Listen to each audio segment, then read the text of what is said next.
Що? Какво пречи? Един път може. Хубаво, как да тръгна сега? Знам ли кога ще почне това? Айде стига.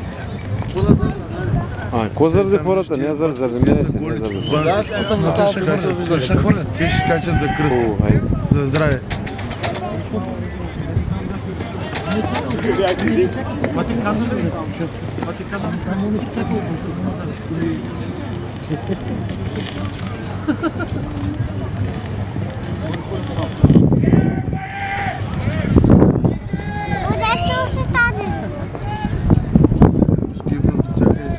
Водка. Колко? Там на сушилника на Марти пижамата, събери в една турбичка и бяга да занеси в детската градина. Чуй, айде че аз се забравих, пък съм в морската градина, не мога да се върна. Виж, там ще намериш за него една пижама имало на сушилника.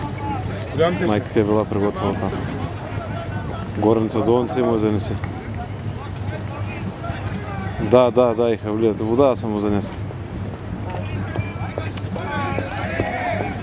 Там съм. Само хавлията и това е пижамата. Айде, бягай. Папа, кой е много студен? Да не закъснеш. Айде. Пипни го. Виждам малко. Виждам, че Да. Успяваш ли взеш? Да, му се го ало, да си пишу. Бачка ми, сега съм на моста, да ти кажа, гледам как ще хвърлят кръста. И просто по едно. Малкият тук не гледа. Айде,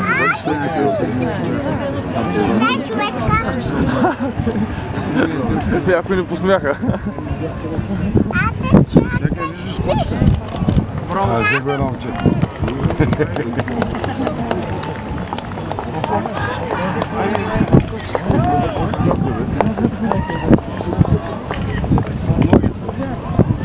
Само са ръба, прецизия, виждаш. Като наближите, ще няма тя.